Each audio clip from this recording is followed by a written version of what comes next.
Buenas noches.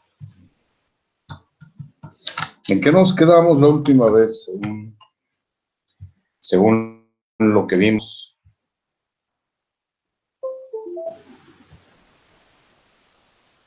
¿Recuerdan?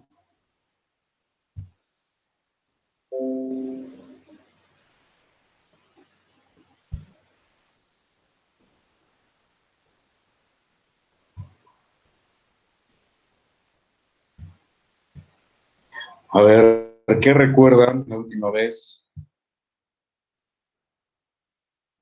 ¿De qué hablamos? Oiga, profe, antes de eso, yo quería preguntarle sobre mi calificación Quería. en el Bueno, SAT. Bueno, quiero. entonces no quiere. Quería es pasado. Sí, miren, Bueno, todavía. la calificación estuvo muy sobrada. La verdad que algunas cosas que se entregaron fueron, pues sí, la verdad nada más por cumplir. Pues recuerden que somos ya profesionales, ¿no? Entonces trata de tomarles en cuenta todo lo que mandaron, pero pues vi por ahí algunos correos que me decían que no estaban de acuerdo, pero pues también teníamos ya la fecha y algunas cosas no se habían entregado. No sé si fue su caso. Bueno, es que en mi caso no hubo retroalimentación de lo que yo mandé. Ujú. Vi que varios compañeros sí habían tenido retroalimentación. Lo perdemos, ya dejé de escucharlo.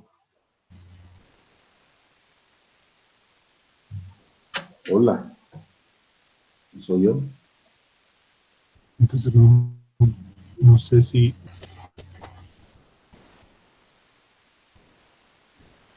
¿Usted quién es? Manuel Valencia, ¿Y entregó todo? todo. Bien, déjeme revisarlo. Aquí tomé nota de Manuel Valencia. Pero en este segundo, pues sí vamos a tener que aplicar más rigor porque la verdad en general la calidad no estuvo muy buena. Sí, entonces, recuerden que no somos de secundario, de preparatoria, ¿no? Tenemos ya que hacer cosas, las investigaciones o las tareas, que hasta eso no son complicadas, pues bien hechecitas. Y ustedes ya saben que hay un formato, ese ni deberíamos comentarlo, hay un formato que es, ¿qué? ¿LEPA? Es decir, sus fuentes, les pedí sus conclusiones, no venían conclusiones. Entonces, todo eso lo pedimos desde un principio, ¿no? ¿De acuerdo? Entonces, Sí, pues reviso su caso a ver de qué se trata y verificamos qué es lo que envió. Puede ser que también hayamos tenido algún error, no lo descartamos. ¿Sí? Entonces, si es así, pues ya veríamos la forma de modificar la calificación con el ingeniero Mantelón, ¿no? ¿De acuerdo? ok, gracias, profesor. Entonces, sí, recuerden, tenemos tiempos, hay fechas, acuerdos, y aún así les dije, mándenmelo si no me han enviado nada. Pero pues recuerden que no hicimos examen, entonces era para hacer las cosas bien hechecitas. De acuerdo, pues yo de lo que, bueno, sí me acuerdo, como de que no. El tema que empezamos a ver fue el de transformadores. Los transformadores con sus ecuaciones fundamentales y cómo se utilizan en algunas instalaciones. Sin embargo, la importancia del transformador solo se ve si lo analizamos tal como, pues, como debe ser, ¿no? Hice un ejercicio, lo vamos a compartir aquí. Ojalá tome nota y traten de repetir. Déjenme compartir esto que les comento. La intención de esto es verificar por qué es útil un transformador en una situación, digamos, real, así entre comillas. O sea, está diseñado para que lo podamos analizar y nos demos cuenta de que efectivamente, pues, el uso de transformador. Díganme, ahí se ve, sí, ¿verdad? El ejemplo. Sí, profesor. Bien. Sí, ya se ve, profesor. Muy bien. Esto es un ejercicio en donde se supone que tenemos un generador en algún punto, en alguna situación. Nada más déjenme habilitar acá para que pueda yo verificar que estamos viendo lo mismo que ustedes. Apagamos aquí y ahora sí.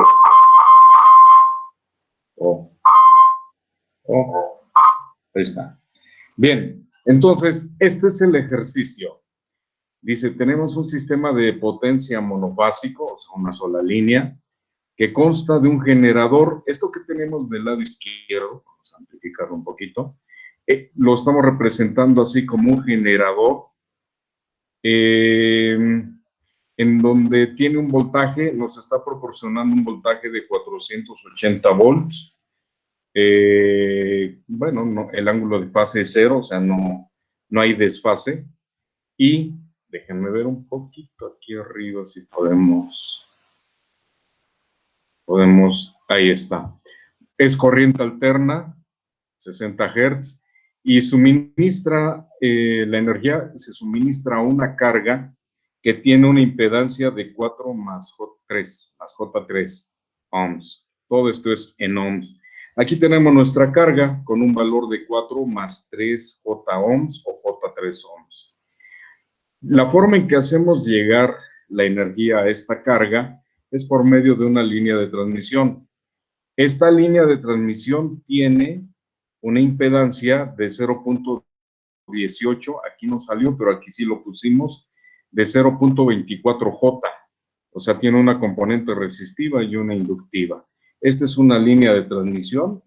No nos dicen de qué longitud, pero suponemos que es una línea con cierta distancia, la carga está a cierta distancia, por lo tanto es algo representativa su impedancia. Y lo que nos dicen es, vamos a calcular las pérdidas en la línea de transmisión. Recuerden que la pérdida de la energía eléctrica se manifiesta en calor y el principal componente que contribuye para esa pérdida es la parte resistiva. Inclusive la fórmula de la energía que se pierde por calor es igual ¿a qué? ¿I cuadrada por R? Sí. Sin tomar en cuenta la parte inductiva, solamente la parte resistiva. Entonces, esa es el contribuyente para que nosotros podamos calcular cuánta energía se está perdiendo en la línea. Para eso, si nosotros decimos que la fórmula inclusive debe estar por aquí abajo, déjenme ver, aquí debe aparecer la otra foto. Bueno, aquí está. Potencia que se pierde es igual a la corriente de la línea, o sea, la corriente que nos interesa es la que está en la línea al cuadrado por la R de la línea, o sea, la parte resistiva. Con eso nosotros tenemos calculado ya cuánta energía se está perdiendo solamente en esta parte. ¿Qué es lo que tenemos que hacer entonces para hacer ese cálculo? Tenemos dos impedancias en serie, y nosotros podemos calcular qué voltaje le llega al final a esta carga. Si esto es una malla cerrada, observen, es una malla cerrada, podemos decir que si esta es la corriente del generador y por aquí viene la corriente de la línea y luego aquí viene la corriente de la carga, pues estas son iguales al tratarse de una malla cerrada. ¿Cómo es que vamos a calcular la corriente de la línea? Pues va a ser igual al voltaje que estamos aplicando, es una malla cerrada, entonces es voltaje entre la impedancia o la suma de las cargas. Por lo tanto, aquí lo estamos representando así.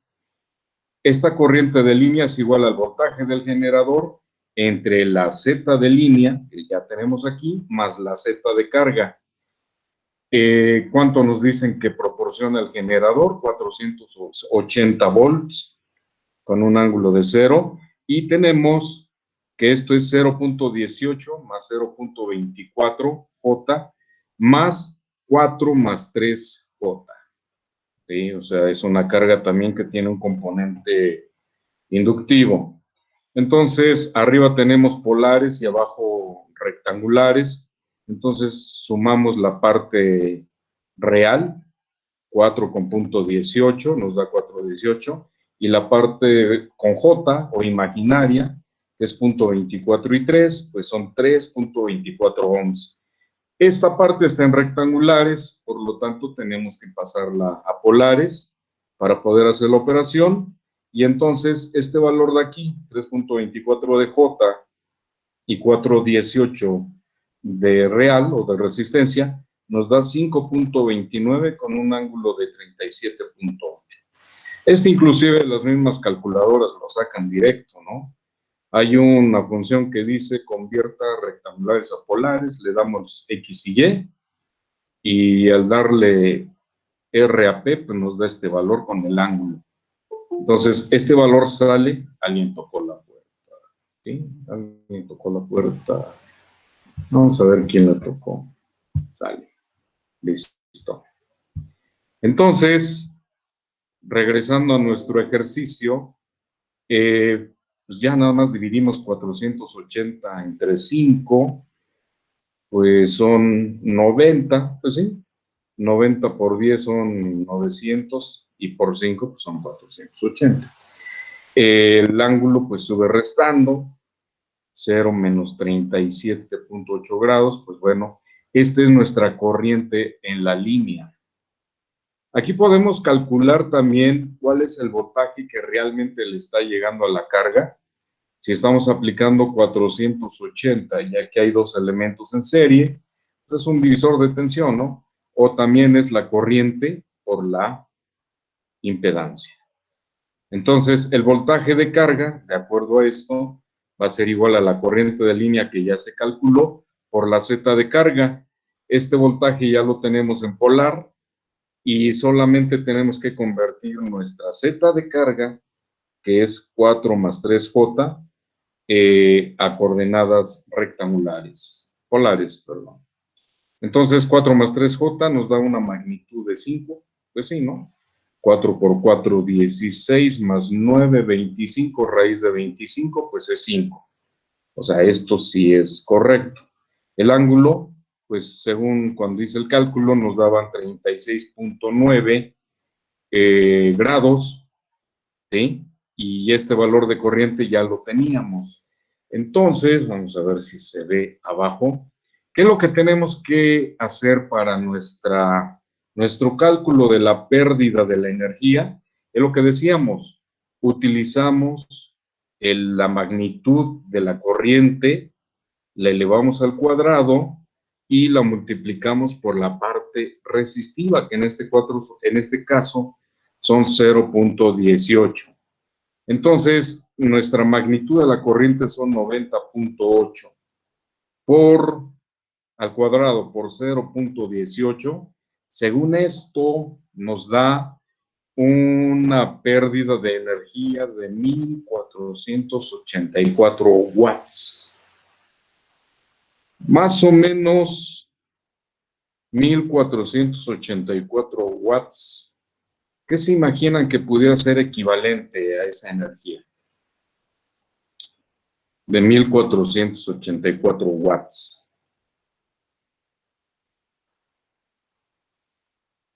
¿Cuánta energía más o menos consume una plancha? Incluso ahí dice atrás en la placa de especificaciones y dice 1000 watts. O sea, una plancha para la ropa se consume solita y pues es natural, ¿no? Necesitamos que caliente lo más que se pueda para poder planchar bien.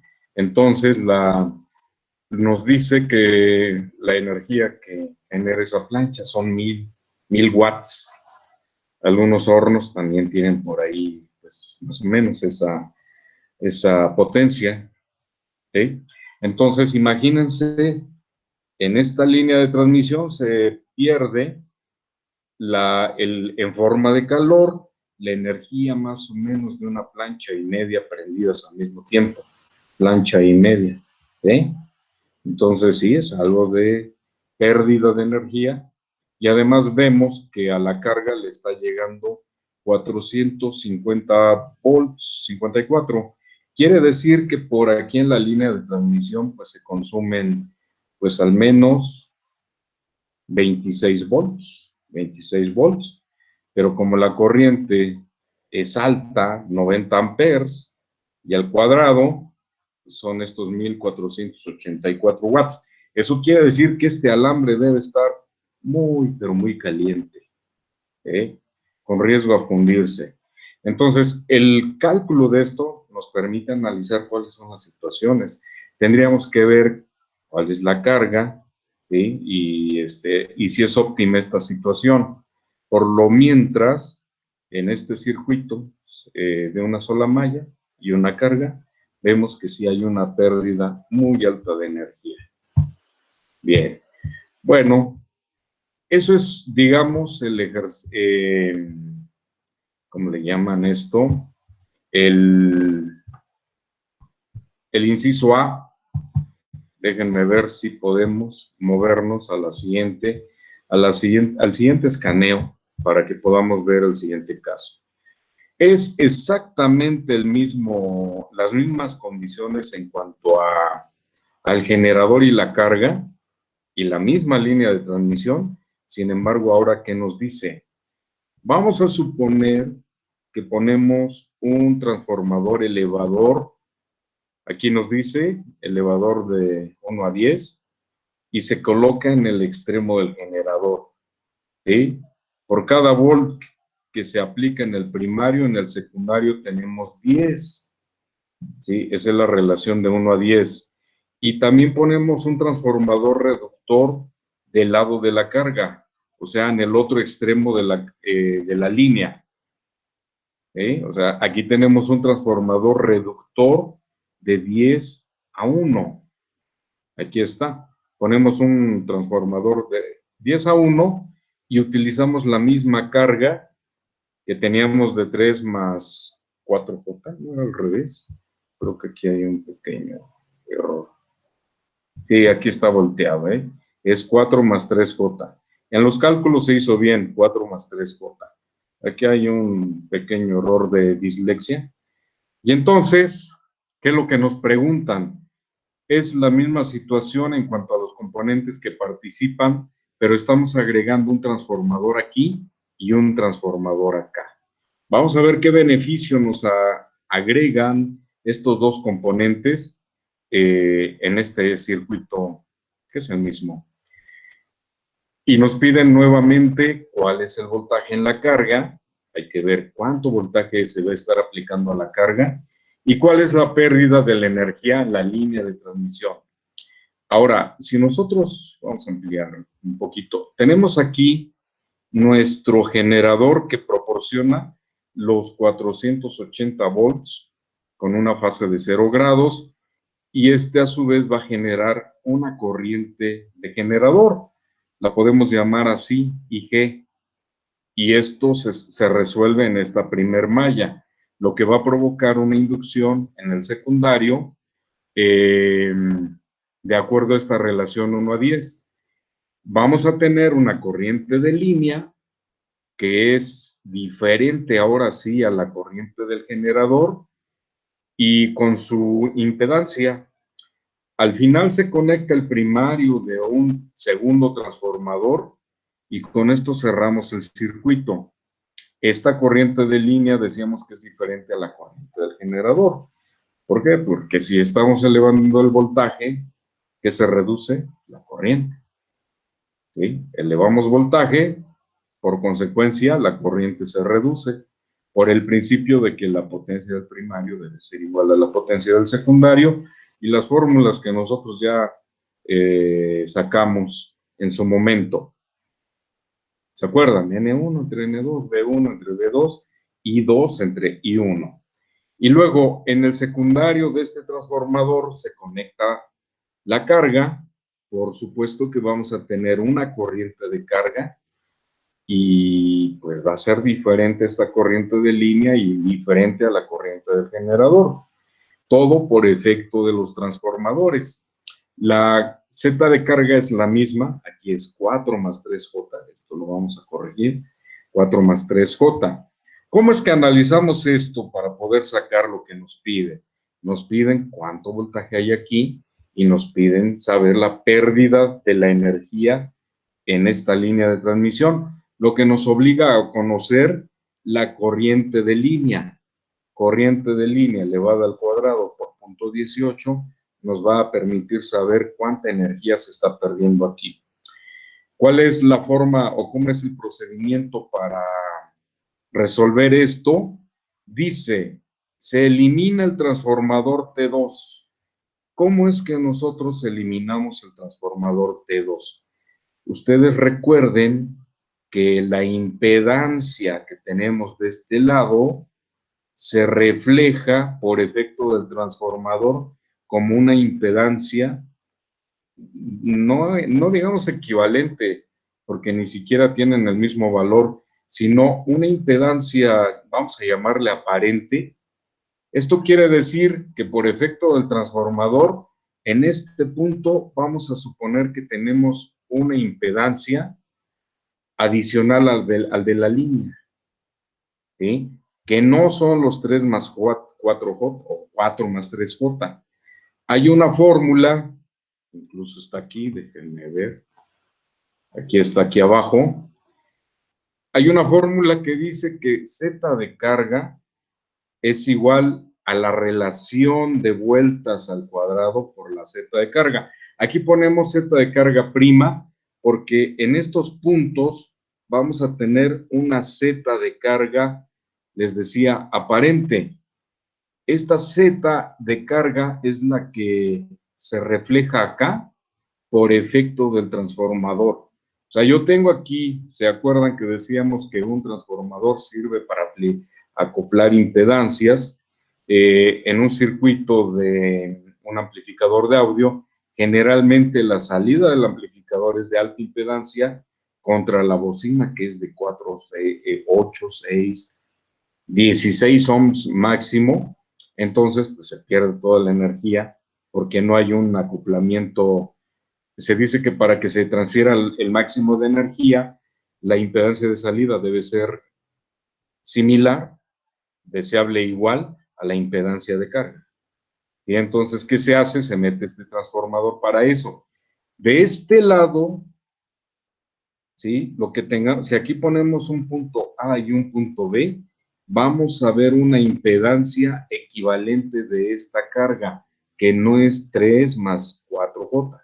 Bueno, 4 más 3J, no es 4 más 3J. Aquí vamos a ver una impedancia equivalente por efecto del transformador. Esa ecuación ya la habíamos sacado y por eso es que se llama Z de carga prima. ¿Sí? Si nosotros calculamos Z de carga prima, en lugar de poner esto, este circuito, podemos meter aquí, intercalar esa Z de carga equivalente. Y eso nos va a permitir tener aquí una malla. Y luego esta Z que tenemos con la de equivalente más la de la línea, la vamos a ver de este lado por efecto de este transformador como otra Z de carga equivalente, pero para este lado. Y ahora sí, podemos calcular nuestra corriente de generador. Con la fórmula del transformador puedo calcular la corriente de línea. Si tengo la corriente de línea, podemos calcular la corriente de carga. Y si tenemos la corriente de carga, pues ya podemos saber cuánto voltaje está aquí. Y si ya sacamos la corriente de línea, pues sacamos las pérdidas. O sea, ¿En qué consiste el procedimiento? Esta Z de carga, obtengo su equivalente para ponerla aquí. Este equivalente con esta Z de la línea, pues me arma una malla y yo puedo sumar la parte real y la parte imaginaria. Y tengo otra Z, o sea, otra impedancia. Por efecto de este transformador y con esta fórmula, aquí en este punto podemos nosotros sacar la impedancia equivalente y como tenemos voltaje y una impedancia total entre estos puntos, ahora sí sacamos la corriente.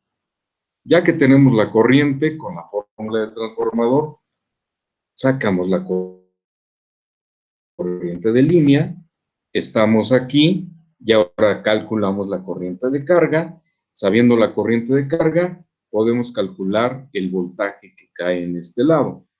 ¿Sí? Entonces, por eso es que pasamos a esta ecuación. Esta que dice Z de carga prima es igual a A al cuadrado. ¿Se acuerdan que es A? A es la relación de vueltas. ¿Sí? Entonces, tenemos esta relación que nos lo dieron como dato. Esto es 10:1, ¿sí? 10:1, diferente a 1:10, 10:1 al cuadrado por la impedancia. Vean que aquí sí ya lo corregimos, 4 más 3J. Esto nos va a dar 10 al cuadrado, 100 por esto, pues todo multiplicado por 100, 400 ohms más 300J ohms. Esta impedancia nueva, que ahora es de 300 y 400, es la que nosotros vemos en este punto. Con esto, déjenme ver si, bueno, se ve un poco más pequeño.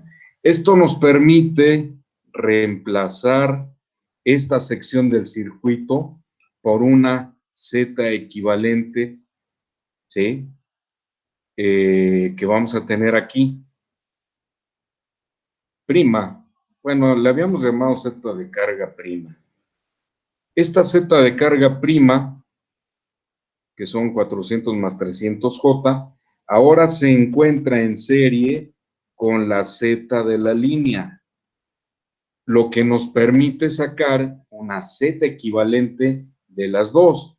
¿Cómo se hace? Pues se suma la parte real y la parte imaginaria, y por lo tanto tenemos 400 de este más punto 18, 418, más 300J y punto 24J, tenemos esta cantidad.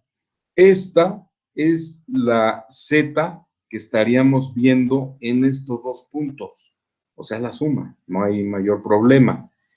Nosotros lo podemos pasar a rectangulares y de rectangulares a polares y tenemos el mismo dato, y aquí nos dice que son 500.3 con un ángulo de 36.8 ohms. Esto es la Z equivalente que podríamos decir que está en estos puntos. Para acá vemos esta Z equivalente, pero tenemos un transformador y lo que nos interesa es ver otra Z acá por efecto del transformador, y es a lo que vamos. Nosotros ya sacamos que lo que tenemos aquí es la suma de estos dos. Vamos a ver si aparece aquí. Vamos a la siguiente, y entonces, vean, una Z equivalente doble prima es igual a la relación de vueltas al cuadrado por la impedancia equivalente, ¿sí? Que ya habíamos sacado que esta impedancia equivalente pues era la suma de la carga más la Z de carga prima, ¿sí? Entonces, nada más que la relación que tenemos ahora, como es elevador, es 1 entre 10 al cuadrado. Entonces, nuevamente, tenemos ahora este dato, o sea, estos 400.18 hay que dividirlo ahora entre 100 y nos da este valor, 4.018 y más 3.24J. ¿Sí? Entonces, esta impedancia que tenemos aquí es la que ve el generador. Entonces, nuestro circuito equivalente del anterior y de este, podemos resumirlo así: un voltaje del generador que está alimentando una carga. Bueno, aquí lo separaron en dos, pero al final sigue siendo la misma. O sea, esta es una impedancia total, ¿sí? Aquí sacaron una fraccionaria con una entera, 4 más 3J y la fraccionaria. Bueno, podemos nosotros representar aquí una impedancia con una bobina de 300.24 y una resistencia de 400.18, y es lo mismo. Tenemos entonces aquí nuestro generador, su carga que está viendo. ¿Qué significa esto? O sea, originalmente no lo teníamos. O sea, ¿cómo lo podemos decir esto? Se los voy a decir así. El circuito original es este. En este punto que tenemos aquí, pues él no sabe si hay transformador y si hay otro transformador y una carga al final. Lo que siente el generador es una carga, ¿sí? Simplemente siente aquí que hay una carga equivalente a 300.24 más 400.18. Y podemos nosotros reemplazarlo directamente aquí. Entonces, armamos una mallita. O sea, el generador no sabe si hay un transformador y que hay una línea y que hay otro transformador y una carga. Esto, supongan que es una persona, digamos, un ayudante de un albañil que en la espalda le ponen 10 tabiques y alguien más le echa un bote ahí con cemento, un botecito de cemento. Simplemente esta persona no sabe qué es lo que está llevando porque está de espaldas.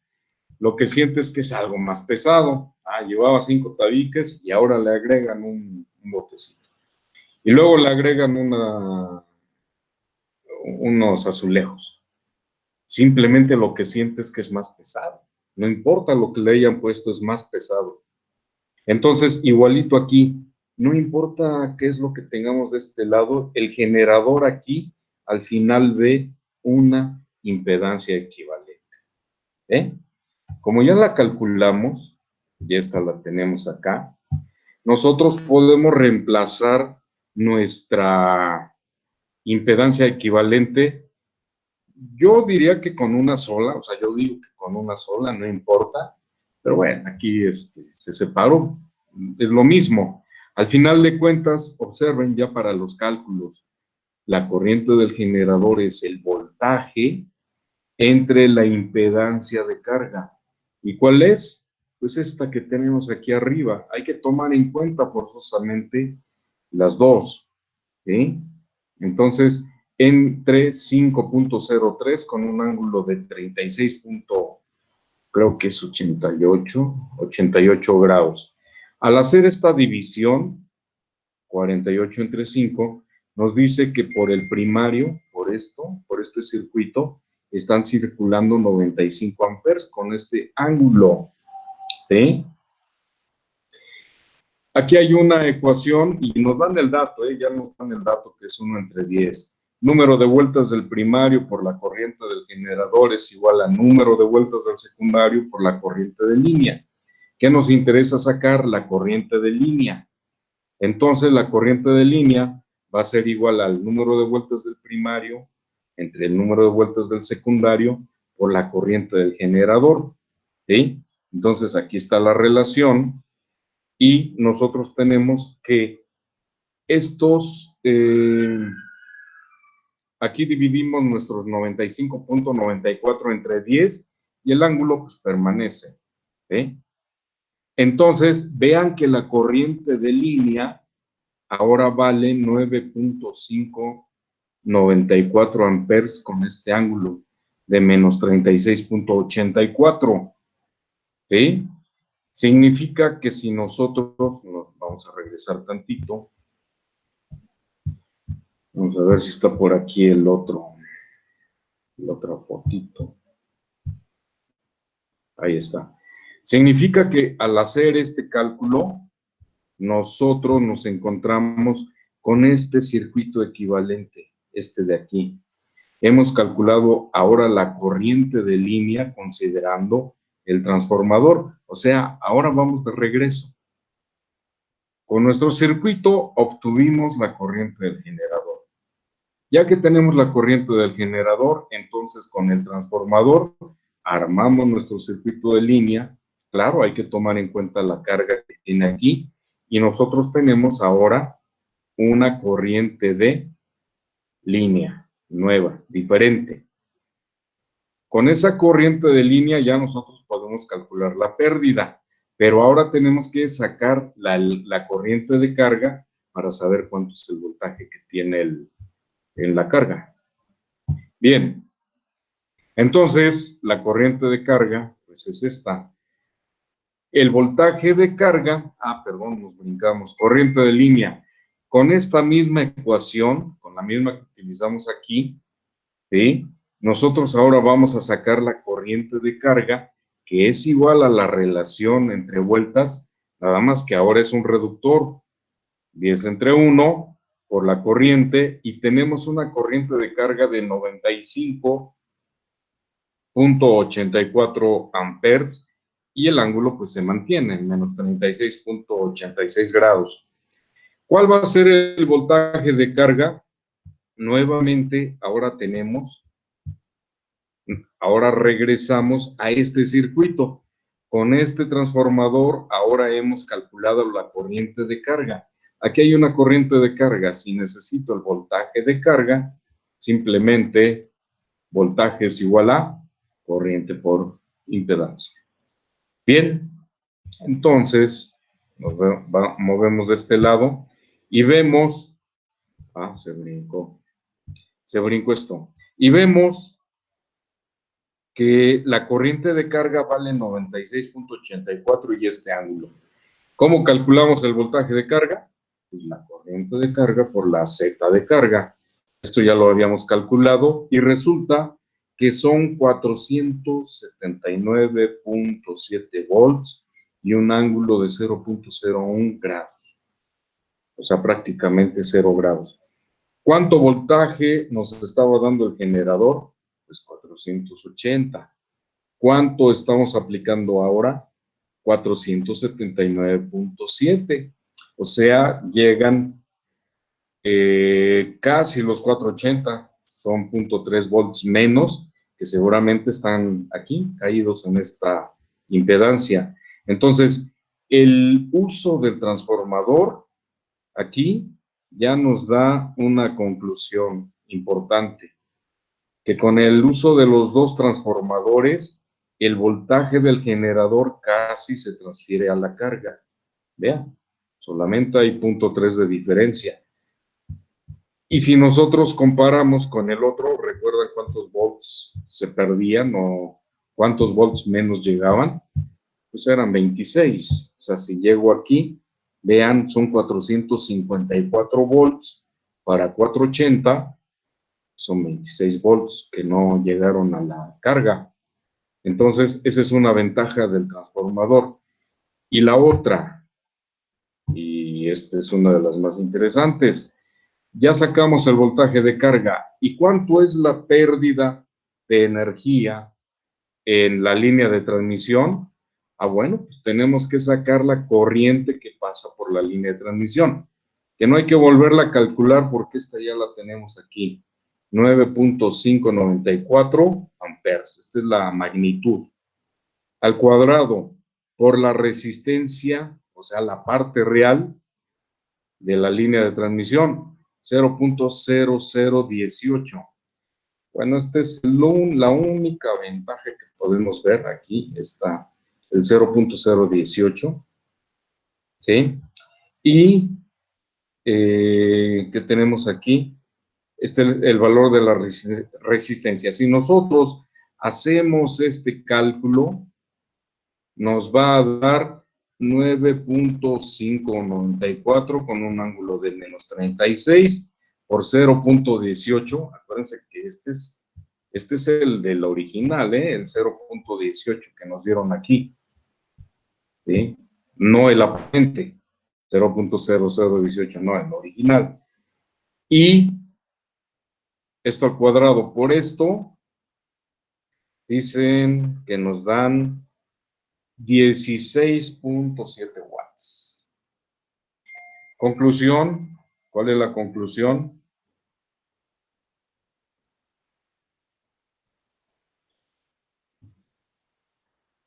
García Tobías, ¿cuál es la conclusión de esto?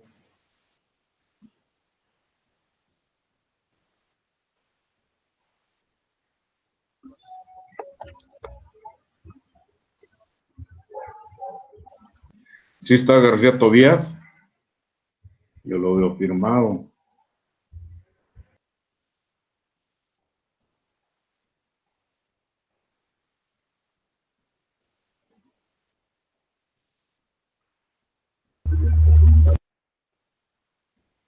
Adrián López, ¿usted qué nos dice? Que hay pérdidas de energía cuando se usa acoplamientos, pero son mínimos, ¿no? Y Ajá, ahí se puede ver cómo se acoplan las impedancias con los cálculos. ajá. O en otras palabras, el uso de un transformador nos ayuda a reducir las pérdidas de energía en las líneas de transmisión. Ese es uno para nuestro ejercicio, ¿no? Que se Sí, compara, vean, 16.7 watts contra los 1400 en las otras condiciones. O sea, si nosotros mandamos directamente la energía del generador hasta la carga, se va a perder un montón de energía solamente en la línea de transmisión, que son 1484 watts, y va a llegar un voltaje menor. Entonces, aquí como conclusión, ¿no estuvo García Tobías, José Carlos?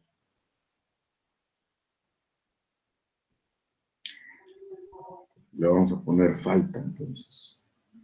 Quiere decir que no está en la clase, nada más se firmó.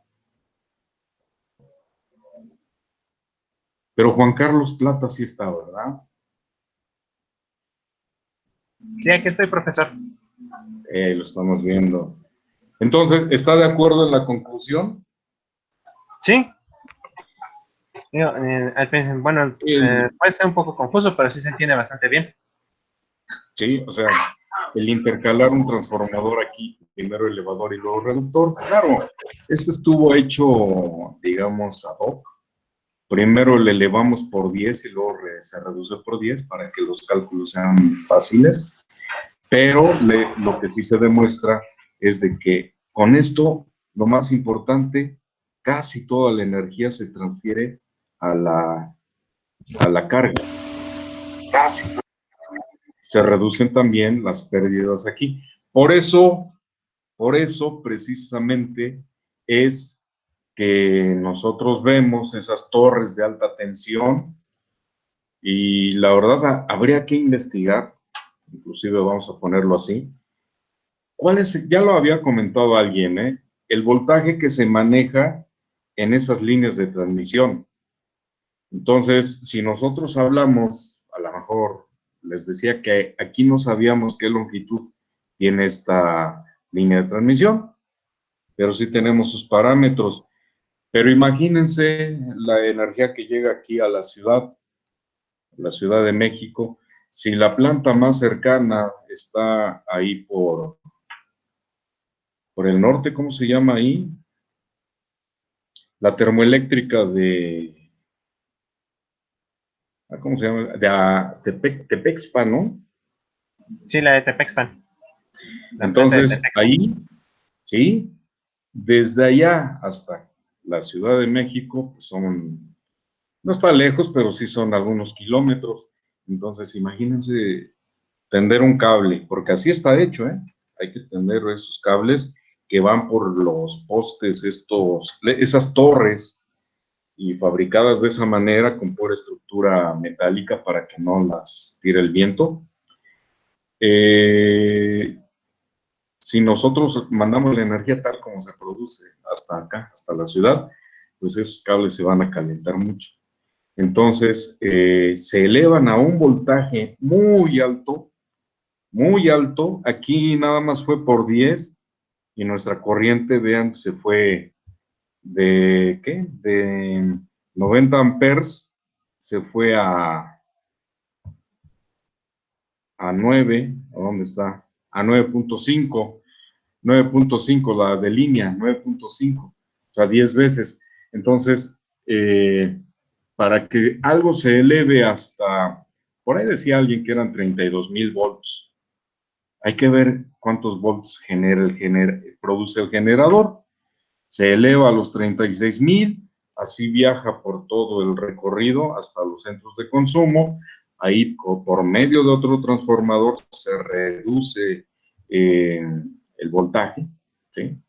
O sea, en lugar de 36,000 se baja a otro voltaje, por lo tanto tenemos más corriente y aún así, después de ahí se distribuye al resto de las, bueno, ya a los consumidores, pero también llevan un alto voltaje, ¿no? Van 3 cables ahí en la calle y son de alta tensión. ¿De qué voltaje? Hay que investigarlo. Y finalmente llega un transformador de distribución a nuestro domicilio, a nuestro medidor, y nos entregan nuestros 120 volts. 120 volts para encender la computadora, para la tele, el microondas, la lavadora, todo eso que necesitamos. Entonces, pues, he ahí la ventaja de utilizar los transformadores. Lo que sí quedaría, y como curiosidad, es que eso lo podemos sacar en cualquier, en la misma Comisión Federal, hay alguna instalación.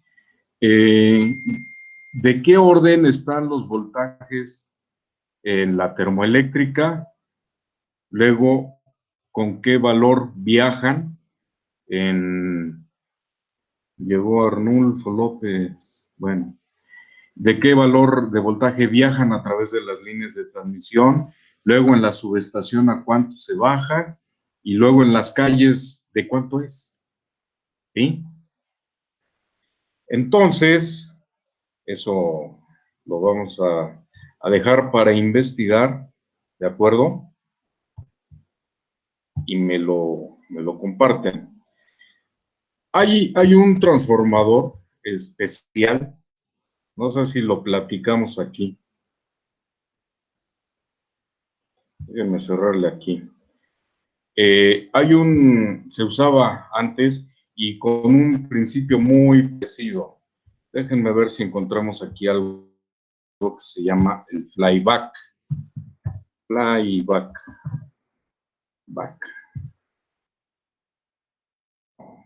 No me lo he escrito. Flyback. El flyback es un transformador. Si ustedes lo ven, aquí hay unas fotos. Esto que ven ustedes aquí, no estoy compartiendo, ¿verdad? Es lo bueno de tener el monitor acá que nos dice si estamos compartiendo o no. Muy bien. Aquí les comento. Este flyback, ahí va. Si ustedes lo ven, aquí hay una foto. Y dice, un flyback es un transformador de líneas. Es un tipo de transformador que genera una alta tensión necesaria para hacer funcionar los tubos de rayos catódicos. Si nosotros vemos la foto de esto, pues vamos a ver que es un transformador muy especial. Los típicos eran como este, y vean, todavía se ven. Y esto se utilizaba en las televisiones antiguas. las televisiones antiguas de cinescopio.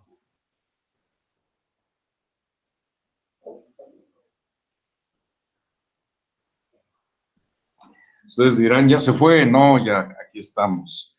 Un cinescopio, sí conocen un cinescopio, pues es una pantalla de esas teles antiguas, anchotas, pero con una profundidad muy amplia, porque ese espacio lo ocupaba el tubo de rayos catódicos, o sea, la pantalla. Aquí tengo uno, observen, lo vamos a ver de frente. Estamos en esta otra cámara. Este es un kit de Philips que hacían hace tiempo. Esa es una pantallita, digamos, como de televisión, pero redonda. Si nosotros la vemos de perfil, vean, es un tubo de rayos catódicos. Vean, ahí está. ¿Sí? Y en la parte de atrás está lo que le llaman el cañón. ¿Sí? Lo podemos ver ahí. Ahí se conectan las señales que le llegan al cátodo. ¿Sí? Adentro tiene unas placas. ¿Sí? Ahora, la señal o los datos que queremos ver en esta pantallita que está aquí enfrente, hay que atraerlas. Caray, se movió. Ahí está. ¿Sí? Tenemos que hacer que por carga eléctrica sean atraídas por la superficie de la pantalla. Entonces, la señal se genera en el fondo, por eso le llaman cañón electrónico también. Ahí hay un componente que le llaman cátodo, y ahí está muy cargado de electrones. Claro, se polariza con un voltaje negativo alto, pero tenemos que hacer que las señales sean atraídas y se estrellen, los electrones se estrellen en la pantalla para que podamos ver el rastro. Claro que si se mueven de alguna forma coordinada, podemos ver inclusive una imagen, podemos ver tal vez hasta una señal de corriente alterna, ¿no? Como si fuera osciloscopio. Inclusive los osciloscopios antiguos pues eran así, redonditos, tenían su pantalla de tubo de rayos catódicos así, redondita. Esos eran los antiguos. Después ya vinieron cuadrados, un poquito más modernos, y entonces, para poder hacer que los electrones se estrellen en esta superficie, todas las televisiones antiguas que usaban cinescopio utilizaban en la pantalla material con compuestos de fósforo, para que cuando llegaran los rayos electrónicos y se estrellaran ahí, provocaran la iluminación. Entonces podíamos nosotros ver, si la televisión era en blanco y negro, pues un destello ahí que se iluminaba. Diseñado de tal forma que era rápido y repetidas varias veces para que con la persistencia del ojo pareciera que tuviéramos una imagen ahí dinámica. ¿Okay? Entonces, vamos a ver si tenemos ahorita un diagramita, pero para poder hacer que los electrones se fueran con toda fuerza hacia la superficie de la pantalla, se tenía que elevar el voltaje muy cerca de la pantalla, pero a un voltaje muy alto. En televisiones de blanco y negro más o menos eran dependiendo del tamaño de la pantalla, entre 12 y 20,000 volts. Esto que estamos viendo aquí es un playback que hace eso, eleva el voltaje entre 12 y 20,000 volts. Les digo, depende del modelo de televisión. Y no se diga para una televisión que era a colores. Ahí llegábamos a tener hasta 30,000 volts, porque eran 3 cañones. Un cañón para el color verde, otro para el rojo y otro para el azul. Se tenía que hacer que se estrellaran esos haces de electrones en la pantalla para poder hacer que, si ustedes se llegan a tener por ahí alguna televisión todavía de reliquia, se van a dar cuenta que en el caso de los monitores a color, en realidad están formados por 3 puntitos. El que mejor hacía la distribución de esos puntos era Sony con su pantalla Trinitron. En lugar de hacer puntos, utilizaba rectangulitos diminutos, que era lo que formaban el píxel, pero la electrónica debería ser tan fina para hacer que coincidiera exactamente en el punto de fósforo del color que le tocaba. Entonces, si era algo complicado, eran diseños muy especiales para poder hacer que el haz de electrones del verde diera exactamente en el punto del verde. Y según la intensidad, iba a prender más o menos. Y claro, esto con un barrido de izquierda a derecha muy rápido, de tal manera que con esa velocidad se armaba una imagen. Entonces, para poder hacer esa tracción, pues se requería un voltaje muy alto. Y ya dependiendo del aparato, pues nosotros podíamos tener un playback muy sencillo. Por ejemplo, este cinescopio de reliquia, ¿dónde está? Ah, acá está.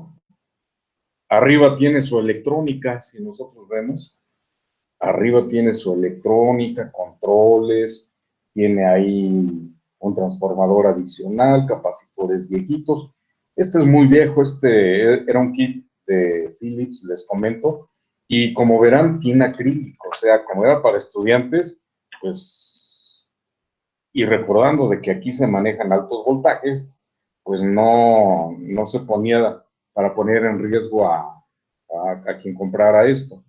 Entonces, vean, ahí está nuestro cinescopio. Vean qué largo es, son más o menos unos 15 centímetros, 15 a 20 centímetros entre el cañón y el cinescopio.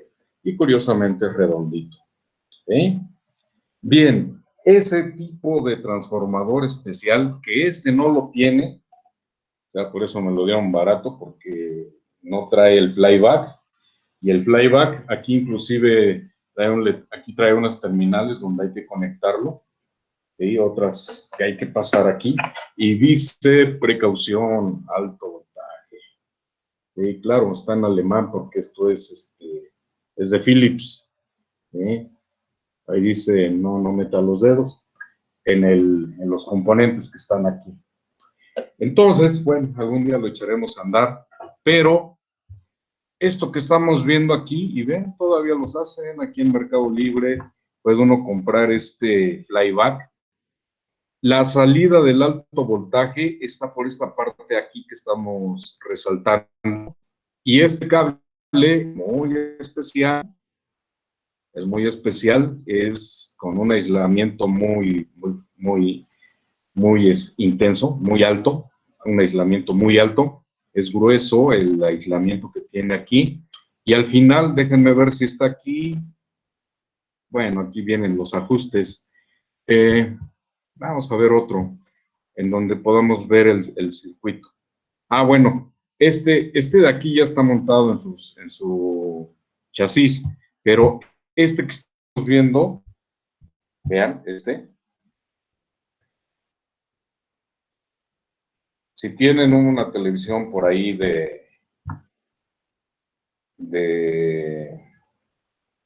que ya no usen, si la abren, se van a dar cuenta que en alguna parte del cinescopio se enchufaba este chuponcito. No es otra cosa que un gancho. El interior del cinescopio tiene metal y entonces ahí se le hacía llegar este voltaje alto para atraer a los electrones. ¿Sí? Entonces déjenme ver si hay algún circuito de...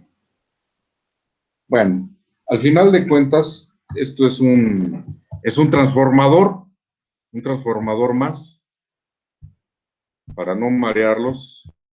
Déjenme ver aquí nada más un circuito del flyback y solamente como curiosidad,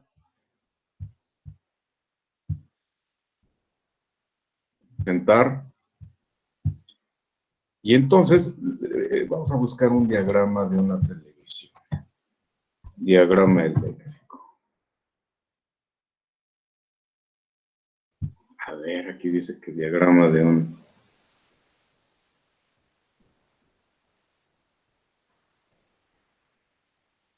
Bueno, aquí está. O sea, si se dan cuenta, esto tiene muchas terminales, el famoso flyback.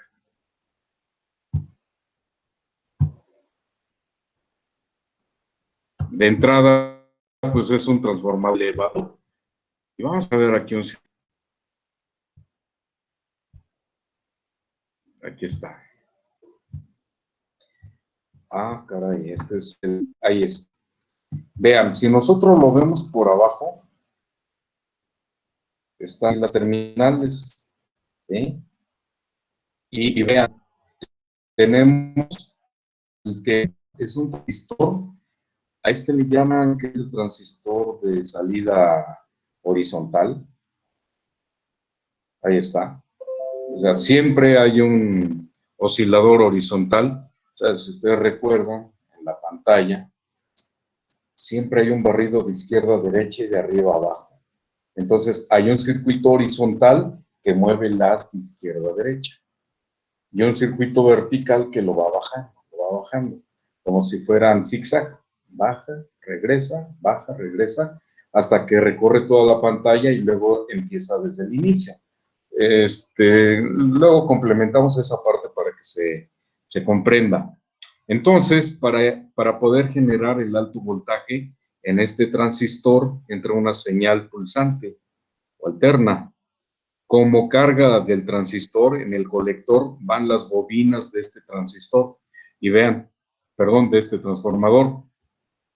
Aquí están alimentando a 200 volts y aquí tenemos otros secundarios que se utilizan para alimentar otras secciones. ¿Sí?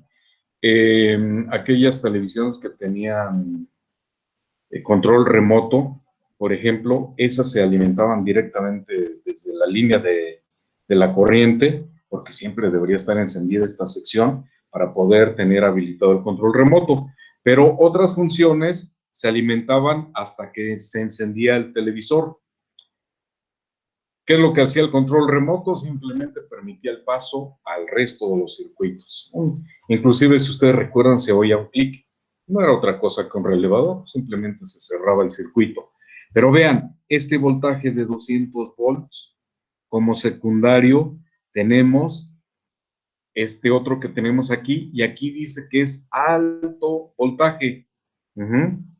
Incluso meten 2 diodos, porque aparte pues, se tiene que rectificar. Y este es un voltaje muy alto, pero de poca corriente. Y esta parte es la que, vamos a ver si aquí viene en donde se conectaba en el cinescopio. Algunos televisores Samsung utilizan el tubo también es de 51 centímetros, ya que empieza con la 51. Bueno, pues bueno, ahí están las conexiones en la parte de abajo y aquí sale el alto voltaje. ¿Sí? Bien, esto pues lo podemos ver. Nada más que sí, les comento, esto es de mucho riesgo, en el sentido de que nos puede dar un super shock. ¿Qué es lo que se hacía cuando uno interviene en un televisor? Lo primero es, esta parte, les digo, el cinescopio, este chupón. Entonces había que agarrar un desarmador con un caimán, conectarlo al chasis y meter la punta del desarmador y escuchar el tronido del chispazo. Con esto se descargaba el cinescopio y ya era más o menos confiable poder meter las manos ahí en esa zona de circuitos. Entonces sí era de mucho cuidado. Lo que quiero ver aquí es de cuántos volts. Bueno, les digo, depende de Miren, el ánodo del tubo trabaja a una tensión que se encuentra del orden de los 25 volts. La separa del vidrio de la ampolla, pero aquí no tenemos... aquí viene justamente lo que les decía, la forma de protegernos. Tomamos uno de los cables del multímetro, colocamos un extremo apoyado sobre la malla que recubre el Aquadac y con el otro extremo tocamos debajo del conector de la goma, la parte de ahí. Inclusive algunos multímetros tienen una punta especial para alto voltaje.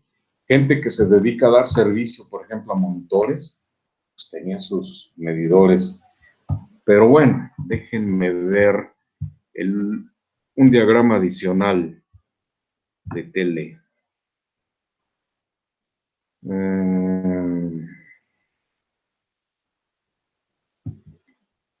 La tele premium no premium. Pues aquí está el flyback. Pero quisiera ver otro por ahí. Bueno, el cinescopio. El cinescopio. Vamos a ver. Hoy en día, pues eso ha quedado en desuso, las pantallas de LED. Pues no, el LED no requiere de alto voltaje.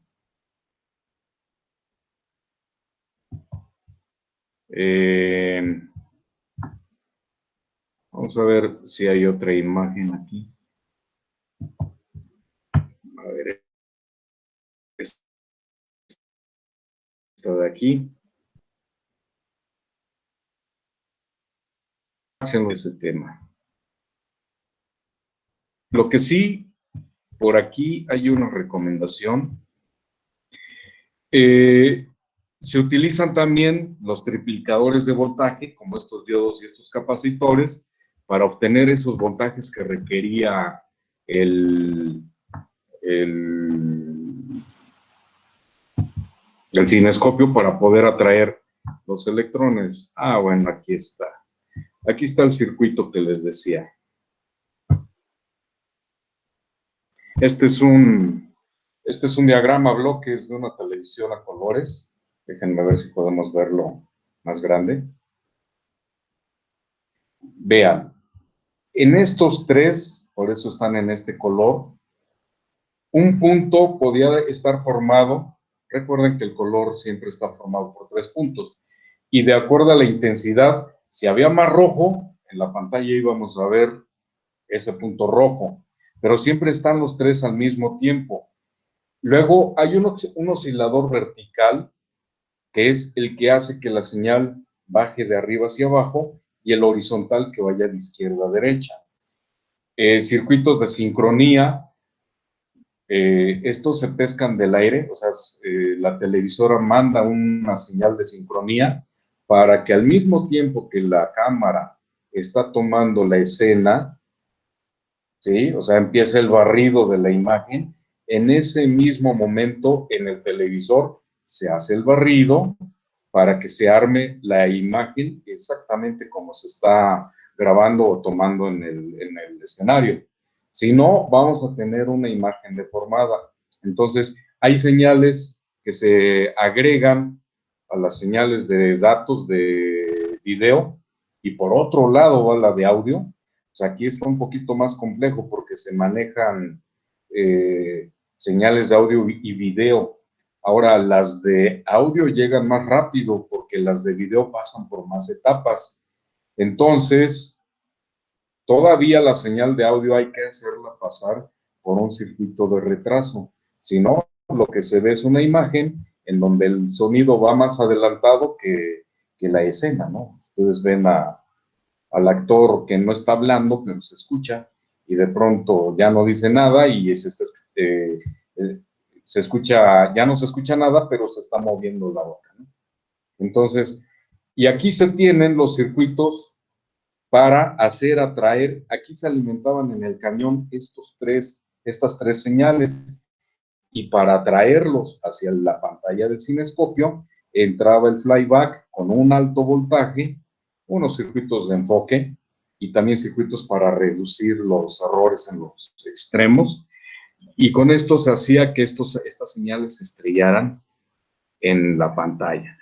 Como es fósforo, se prendían. Les decía, si tienen por ahí una tele viejita, van a ver que hay triadas en la pantalla del cinescopio a color.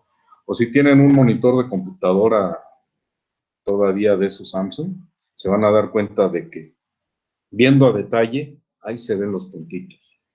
¿De acuerdo? Vamos a ver si algo. Bueno, ahí está la pantalla, el fósforo, el haz de electrones que caía aquí, se estrellaba aquí, con la intención de poderlo ver. Bueno, aquí ya es un monitor de...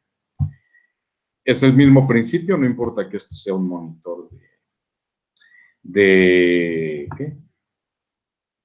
Un monitor de computadora. A ver, vamos a ver nada más. Cinescopios.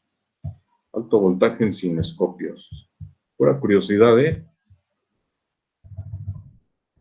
Vean, todavía se venden. ¿Quién comprará eso?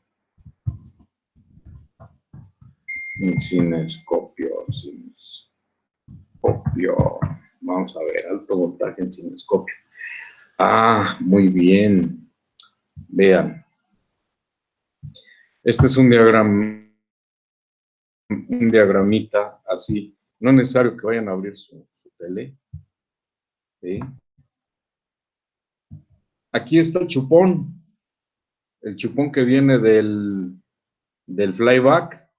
Entonces, este cable es, les digo, grueso, justamente porque a su paso se va a encontrar con partes metálicas del chasis y puede provocar arcos. Aquí yo les comento, miren, este es el interior del chupón, hay un agujerito, esto es metálico y aquí se inserta. Yo en un tiempo trabajé en Mexel, Mexicana de Electrónica, y nos tocaba, bueno, había varias divisiones, una de ellas era la de instrumentación, nos tocaba, a mí en particular, revisar los osciloscopios Kikusui, una marca japonesa, y resulta que de pronto un lote de osciloscopios empezó a llegar porque el cliente reportaba que adentro se escuchaban chispazos. Y no era otra cosa que del cable, era un monitor pequeñito, ya saben, ustedes han visto los osciloscopios. Es un monitor pequeñito, así cuadrado, ¿no? Pequeñito. Entonces, empezaba a abrir, ya cuando abrimos uno, empezaba a brincar un arco entre el cable y la superficie del cinescopio. Y al brincar ese arco, la imagen del osciloscopio pues, se cerraba. Si cada vez que había un chispazo se cerraba. Entonces, pues a revisar, ¿por qué? ¿Por qué estará pasando eso? El cable a veces puede tener una perforación y ya que se da el primer chispazo, queda la perforación y después es bien fácil. Pero ¿por qué se daba ese brinco? Lo que nosotros detectamos después es de que había un error de diseño aquí. Los osciloscopios fueron diseñados para otras condiciones atmosféricas y aquí pues era más húmedo, entonces la humedad del ambiente facilitaba el brinco de arcos de alto voltaje. Entonces, muy fácil, ¿qué hicimos? Pues le metimos aquí una manguerita de plástico, reforzamos el aislamiento y solucionado. Ya no tuvimos que regresar el lote a Japón, porque eso nos llegaban acá, se vendían y la garantía la teníamos que atender nosotros. Entonces, ya no se regresó, a todos se les agregó un pedacito de manguera en este cablecito y remedio. Ya no hubo brincos. Y simplemente por un detalle como la humedad que es más alta en esta zona que para donde estaban destinados, ¿sí? Pero mientras estuvimos haciendo pruebas, descargando y viendo qué pasa, el circuito estará muy alto, será un voltaje muy alto el que está llegando, en fin, varias pruebitas. Pero al final, simplemente se solucionó con eso. ¿Sí? Entonces es una situación práctica que se nos presentó y justamente por estar trabajando con el flyback que genera el alto voltaje para que se estrellen los electrones en la pantalla. Bien, entonces, como tarea, investiguen entonces nada más qué niveles de voltaje se manejan desde una subestación, desde una hidroeléctrica o termoeléctrica hasta el consumo. Voltajes en las distintas etapas, solo para tener el dato. Y continuamos el jueves con otros temas. Resumen, Profesor. el flyback es un transformador elevador de alto voltaje. Bien, los libero y nos estaremos escuchando el martes. Jueves, Ok. ¿les parece bien? Sí, profesor. Sí, profe. Hasta luego. Sí, profesor. Sí, profe, nos Muchas vemos. gracias y seguiremos Sí, profesor, está bien. hablando de estos temas del Hasta luego, que tenga buen día. Gracias, igualmente. Buenas noches.